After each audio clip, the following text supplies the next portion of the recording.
안녕하세요. 여러분과 함께하는 생활법 김경숙 법무사입니다. 오늘은 저희 사무실을 통해서 성녀 후견을 사건에 처리했던 사례에 대해서 소개하고자 합니다. 70대 아내가 70대 후반인 남편을 대상으로 해서 성녀 후견 신청과 남편 명의로 되어 있는 부동산을 처분 허가를 받아서 처분한 사례입니다. 성년 후견은 중증 치매나 뇌병변, 뇌질환 등 중환자실에 입원해서 본인의 의사와 상관없이 정상적인 생활을 할 수 없는 사람을 대상으로 하여 본인, 배우자, 사촌인의 친족, 미성년자의 경우에는 미성년 후견인, 감독인 등 검사 또는 지방자치단체장이 사건 본인, 즉 후견을 받는 피후견인 주소지 관할 가정법원에 성녀 후견 신청을 하면 해당 법원은 이에 대해서 임부 결정을 합니다. 본 사례는 남편이 오랫동안 치매를 앓아왔고 안타깝게도 치매 증상이 계속 악화돼서 호전된 가능성이 좀 희박하였습니다.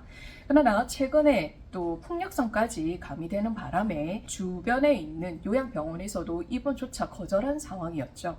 이에 대해서 아내는 24시간 간병을 가능할 수 있는 집에 상주할 수 있는 간병인의 도움을 받아서 남편을 보호하고 있는 상황이었는데요.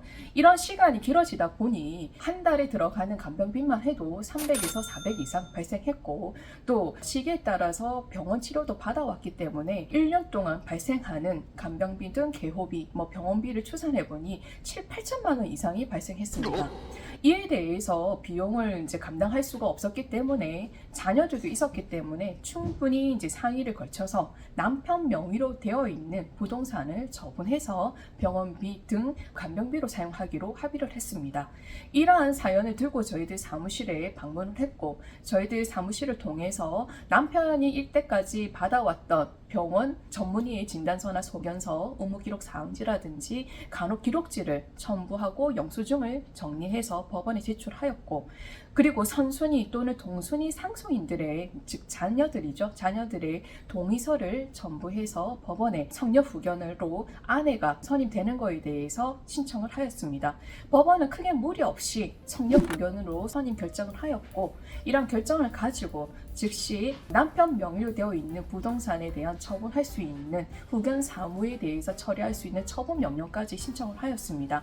한 달에서 한 달 반 정도 이후에 이와 같은 부동산 처분 허가까지 받은 상태에서 남편 명의로 되어 있는 부동산을 처분하였습니다. 이러한 매각 대금은 남편 명의로 되어 있는 예금 통장에 입금을 해서 필요에 따라서 인출하여 남편의 간병비라든지 아니면 병원비 등으로 또는 생활비 등으로 조달하고 있는 상황입니다. 이 사례는 크게 무리 없이 진행이 됐던 사안인데요. 그러나 이런 일반인들이 처리하기에는 아무래도 전문가의 힘이 필요한 부분입니다. 여러분, 이와 같이 예상치 못한 질병이라든지 치매 같은 이런 질병이 노출됐을 경우에는 법률 전문가를 통해서 충분히 상담을 받고 이와 같은 절차를 이용하기를 권해드립니다. 오늘은 여기까지 말씀을 드리고요. 다음 시간에는 한정 후견을 처리했던 사례에 대해서 찾아뵙도록 하겠습니다. 감사합니다.